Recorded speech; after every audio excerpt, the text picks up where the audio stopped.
From Spam Spam Spam Humbug, I'm Kenneth Cooley, better known as WTF Dragon, and this is a complete reading of Andrea Cantato's Through the Moongate.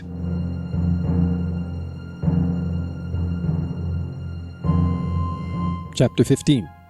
Origin Systems Incorporated thrives. The games industry was quite small in those days, and we all did a lot of computer shows. I suspect our first meeting, Dave with Richard Garriott, was at one of those Apple Fests or the SF Computer Show. My area of expertise in those days was adventure and FRP games, so we had a lot in common, and a love of the same genres. Dave Albert. Then I played Ultima, and loved it. I'd never played anything like it. I really didn't have experience with RPGs, so it blew me away with the sheer adventure of it. Chuck Doherty, interview with Chester Bolingbroke, the CRPG Addict, 2015. The fantasy begins with Origin Systems, and never ends. Origin Systems, Inc., 1987 catalog. Far from home, demoralized by the two thefts, and having to put aside programming and design to deal with production, packaging, and customer support, Richard began to feel depressed. Even contact with locals felt difficult, due to differences in accent. The solution was the same as on the Oklahoma campus, in Austin, and in the Sierra Online Chalet. Richard needed creative activity to break his routine and find his strength to get back to work. This time, however, the opportunity came on its own, on Halloween. With help from a couple of programmers, he began to transform the two-story house into a haunted house in his free time. It was the first time he had tried it, and he liked the experiment so much that it lifted him up and gave him the needed boost to start programming again, leaving him convinced to try it again later with more time and with better means at his disposal. The neighbors were invited to enter the house in groups to check out the special effects and tricks that Garriott and his colleagues had devised. It's unknown what they thought of the experience, but in the following months, the dismantled and abandoned material in the garden caused misunderstandings between the new Texans and the neighborhood. Richard now had a new problem to solve. Origin Systems needed to grow. The proceeds from Exodus made it possible to hire some skilled programmers, which would help Richard develop the next Ultima, as well as put a couple of new games in the pipeline. Ultima 4 would not be ready for a couple of years, and Origin could not survive for so long without publishing something else. The Garriott brothers knew well that they were taking a gamble by focusing on the next chapter of Richard's saga. Commercial games grew in production quality and complexity, particularly CRPGs, which often overburdened a single programmer. Before this time, Richard had personally taken care of a good part of the code of his games, delegating only a few sections to his friends and collaborators, and he was not ready to take on the role of leading a team of programmers rather than doing it all himself. Some studios were transitioning to a more collaborative development model, where teams of specialists worked on several projects in their field of expertise all at once. One of Origin Systems' first hires was Dave Albert, formerly of Penguin Software, a company known for the Transylvania graphic adventure that he had programmed together with Antonio Antiochia and Mark Belzarski. Albert was not only a programmer, but also possessed considerable managerial and creative skills. The Garriott brothers tried long and hard to get him on board. According to Albert, I joined Origin in September of 1984. I had previously worked at Penguin Software and felt a need to move on in my career. Robert and Richard Garriott had made a standing offer some months before, so I called them and accepted the position of VP Development and Marketing. Origin had 5 employees at the time I joined. Despite his high-profile title, Albert would be freshman number 5 in the budding Origin Systems Incorporated. One of his first assignments was to look for new products and developers. While at Penguin Software, he had worked with Greg Paul Malone when the latter had wrote Minuteman, a choplifter-style game. Back then, the two had discussed another project, a martial arts game. Malone decided to propose his idea to Origin, and Albert was immediately put in charge of its production. It was called Mobius, the Orb of Celestial Harmony. Production didn't go smoothly. During development, the programmer changed his mind regarding the art style, setting the project back several months. Fortunately, Origin was able to resolve this problem quickly. Again, according to Albert, Greg was a very talented and headstrong developer, and the game took some time to complete. He was finally persuaded to revert to the original style of art against a black background, and then the project got back on track and was completed. Albert wrote the documentation for the game and gave a hand with its storyline, mythology, and some of the game's mechanics. Once Mobius was finished, Origin Systems also had their first collaboration with Electronic Arts. Their agreement allowed Origin to take advantage of the considerable commercial channels that Trip Hawkins' company had available to it. Already on the way to becoming a giant in the industry, EA gave Origin access to Toys R Us, one of North America's largest retailers. This was an incredible increase in visibility for any producer. In fact, Nintendo would conceive a clever strategy the following year to be able to place their Nintendo Entertainment System toys at Toys R Us. This was achieved by way of a partnership with Worlds of Wonder, a toy company founded by former employees of Atari who were left out of work after the crisis of 1983. Worlds of Wonder produced a lovely talking teddy bear named Teddy Ruxpin, which became the best-selling toy of 1985. To get the stuffed animal on its shelves, Toys R Us was, in a way, forced to display the initially less desirable NES. But within just 1 year, the situation had reversed. While Teddy Ruxpin had diminished in popularity, the NES had become one of the most wanted products, pushing Worlds of Wonder to now seek Nintendo's support to stay in touch with Toys R Us. In this, they would not be successful. This was not the first time that a toy was used as leverage against retailers to sell a computer. In 1983, Coleco had tried breaking into the microcomputer market with the Coleco Atom, compatible with the 1982 ColecoVision console. Poor design decisions had led to an unreliable system, with a bad reputation and poor sales, which caused dismal returns and unhappy retailers. Out of sheer luck, that same year, Coleco also happened to release something that all children wanted for Christmas: Cabbage Patch Kids dolls. They compelled retailers to continue selling their ill-fated Adams computer if they also wanted their share of the Cabbage Patch Kids craze. As soon as the latter faded, the days of the Atom were numbered, and unfortunately, Coleco never recovered. Mobius had been developed for the Apple II, but the Commodore 64 had largely surpassed its user base. Only Exodus, Ultima 3, had experienced a conversion for the Commodore 64, which had been carried out by Chuck Boucher, who, as Mobius was nearing release, was busy programming a strategy game called Ogre, supported at least initially by Greenberg. Therefore, Robert and Richard decided to outsource the conversion to an external company that had only done a sports game for the Apple II called Computer Baseball. According to Dr. Cat, Origin had contracted a company called Softmates to program a Commodore 64 version of Mobius, but they were behind schedule and not showing proof that they were even partly finishing anything, and they were worried that Softmates wouldn't deliver a shippable product in time for Christmas. Coincidentally, Dr. Cat had also worked for Penguin Software when Dave Albert was still its vice president.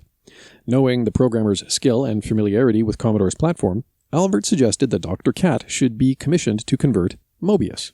Dr. Cat and I had worked on a handful of projects prior to this when I was at Penguin, and I had a good deal of respect for his talents and confidence in his work ethic and ability to complete the project in the allotted time. According to Dr. Cat, Dave told Richard and Robert something like, "Let me contract Dr. Cat to start a C64 version from scratch with 3 months to finish it. He can do that. If Softmates finished, well, we just spend a few $1,000s on an insurance policy. But if Softmates fails and Dr. Cat completes it, we'll have made a very sound investment that will make a big difference. You can offer him a full-time job if you like his work." Softmates was unable to deliver a quality product on time, but Dr. Cat made up for it, achieving a very good conversion. Seeing that the stakes were very high, he invested a lot of hard work. I delivered a high-quality, complete working version in 3 months, complete with integration of the open-source Sizzle Fast Loader to speed up disk loads 5 times. Mobius was the first Origin game that did so much disk loading that it wouldn't be playable on the Commodore 64 without a fast loader, but hardly the last. We used Sizzle in every C64 release after that. After the mishap in 1983, when Dr. Cat had showed up at Origin's Texas office, this time he had earned himself the job. His role consisted essentially of porting games to the Commodore 64, while the games were still first being developed for the Apple II. Looking for new titles to further support the company, Richard turned to another old friend, Steve Jackson. The founder of Steve Jackson Games had already considered expanding his business into the field of computers. Observing the fortune that Richard had flaunted without any problems, Jackson had ordered the purchase of an Apple II. However, it remained unused for a long time, and was later turned on only to store his company's data, and for some word processing. No one knew how to program it, and Jackson had too many commitments to personally go about creating video games. One of Steve Jackson Games' first successes was Car Wars, released in 1980, a tabletop game set in a dystopian future where the right-of-way belonged to the vehicle with the biggest cannon, as stated in the tagline of its packaging. On one of his visits to Austin, Richard was asked to create a video game adaptation. He'd hoped that this would give OSI the reprieve that it needed, gladly accepting and assigning it to Chuck Boucher. Chuck received help for the Commodore 64 port from Steve Muse, another programmer from Penguin Software. The result was Autoduel, released in 1985, a real-time action game with RPG elements, which Origin Systems published for its usual platforms, the Apple II, the Commodore 64, the Atari 400 and 800, and the IBM PC, as well as the newly released machine, the Amiga. Overall, Autoduel sold about 100,000 copies. A great success. Next, Steve Jackson proposed that Garriott should create a computer adaptation of one of his best creations so far, Ogre. A special science fiction game with an asymmetric gameplay. Two players challenged each other in a deadly fight where one side controlled a combat vehicle, a super-armed tank protected by heavy armor named the Ogre, while the other had to stop the opponent by relying on a large number of much less powerful units and defenses.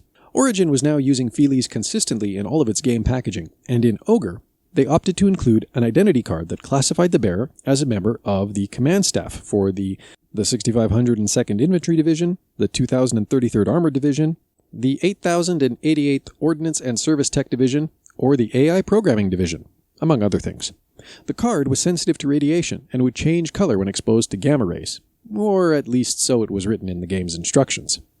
The electronic version of Ogre was programmed by Steve Muse, at the time with the support of Chuck Bichet and Dallas Snell, a new entry at OSI.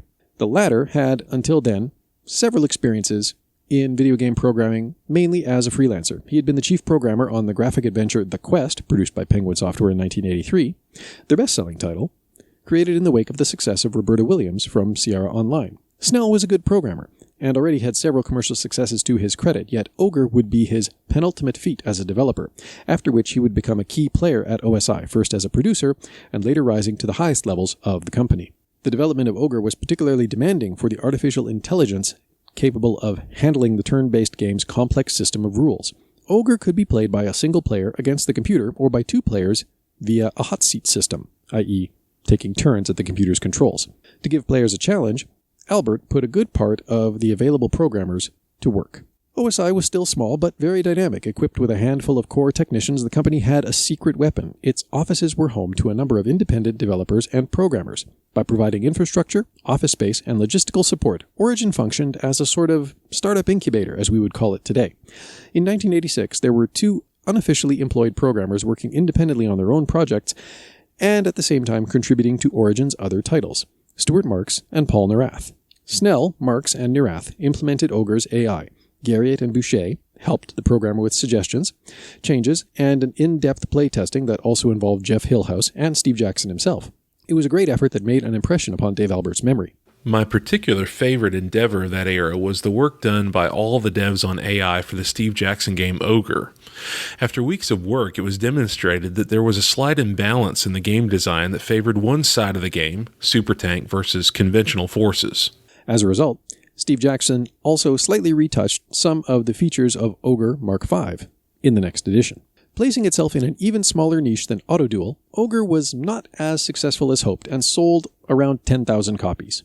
But Origin continued to be a small, independent software house in an industry where smaller players in the market ended up gravitating around entertainment giants, or were steadily attracted and sooner or later absorbed by them.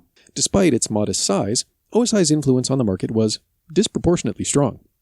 The success of Garriott's role-playing games had set an example, and made other players in the software industry feel that the CRPG genre should be exploited. One of the first results of this growing influence came in 1984, with the publication of Questron by Strategic Simulations Incorporated, SSI. Programmed by Charles Doherty and Gerald Weisor, Questron was very similar to the first installment of Ultima, a role-playing game in which the hero had to defeat an evil ruler named Montor by exploring a world shown with a bird's-eye view and tile graphics, as well as delve into dungeons that were shown via a first-person view. Sound familiar? It should. The two programmers, looking for a publisher, even forwarded to Sierra Online during Richard's brief stay in the Williams chalet. Perhaps because of its great resemblance to Ultima, Ken Williams refused the offer, so they tried their luck with Broderbund instead. The similarity, Doherty assured all and sundry, was partly due to the obvious inspiration by Ultima, but fate also had a hand in it. According to Doherty himself, the outside terrain originally was very similar to Ultima. The menu system and overall screen layout was quite similar. But the other thing that happened was that somewhere around the time I was finishing Questron, Ultima 2 was published. Bear in mind, I'd never seen Ultima 2 prior to sending Questron off to publishers, but when it was released, I realized that Questron was far more similar to Ultima 2 than it had ever been to Ultima. This was horrifying, and the changes, advancements I'd made to not be too similar to Ultima were quite often similar to what turned out to be natural advancements between Ultima and Ultima 2. Broderbund was founded by brothers Doug and Gary Carlson, initially to publish Galactic Empire, released in 1980, a game that Doug had written for the TRS-80 the year prior.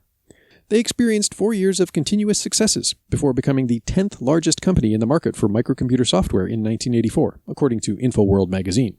Started as a family business, Broderbund took its name from the Boer word Broderbond, which means band of brothers. But soon, Doug and Gary felt the need to change some letters to avoid the uncomfortable association with the homonymous South African secret society. The Carlston brothers decided that Questron deserved a chance. Their business was going very well, and a series of successes had made them a small giant. Among them, an action game called Raid on Bungeling Bay, the first experiment of a then-unknown developer named Will Wright. However, a cold shower for the two Doherty brothers soon arrived. According to Chuck Doherty, what Broderbund told me was that they were at some trade show showing a preview of Questron and Richard Garriott saw it. Apparently he was upset, and knowing what I know now, I don't blame him. This was of great concern to Broderbund, and they were no longer sure they were going to publish. The Dohertys tried to make changes that made Questron different from Ultima 2, but unfortunately, when the game was ready again to be released, Broderbund was no longer interested, and the two had no choice but to look for a new publisher, trying their luck this time with SSI. SSI was created to sell small strategy games, mainly written in BASIC for the TRS-80. It gave up on this platform soon thereafter, and on the advice of Trip Hawkins, had started publishing for the Apple II. Thanks to its success, SSI had expanded from strategy and war games to role-playing games. Questron would be the third CRPG released in 1984 for SSI, but once again, when Richard learned about the plan, he proceeded in the same way as with Broderbund. SSI's management did not immediately give in, and for the first time, Richard threatened to protect his interests in court. In fact, two companies managed to solve the dispute with an extrajudicial agreement, which guaranteed Garriott would appear in the accreditations of Questron as creator of structure and style of play, licensed from Origin, against payment of a percentage. Nevertheless, the fact that first Broderbund and then SSI had recognized Garriott's work in this game was a clear indication that the style of play he had created had become influential. The gaming market, until then populated by developers not hesitating to copy other software, was about to mature. Having won his first legal battle, Garriott was about to prepare for the release of his fourth Ultima game. He didn't know, however, that on the other side of the ocean, many other programmers would soon get to work inspired by his games. The video game industry was about to change again, much faster than Richard could ever have expected, and the boom in Japanese role-playing games would be the least of his worries. To learn more, subscribe to Spam Spam Spam Humbug on Apple Podcasts, Google Play, Spotify, Stitcher, or wherever you get your podcasts. You can also find us on Anchor.fm at anchor.fm/SSSH podcast or at spamspamspamhumbug.com. To find out more about Through the Moongate, visit theira.it. That's theira.it. You can also find the book on Amazon. And of course, you can learn more about the book and its author at andreacantato.com. That's ANDREACONTATO.com. A big thank you to author Andrea Cantato for not only undertaking the effort of writing Through the Moongate, but also for agreeing to allow for it to be read to you in this and following Spam Spam Spam Humbug episodes.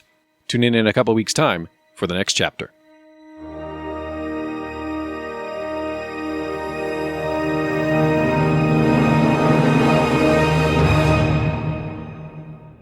I'm going to make some games, and I'll show them to you when I'm done.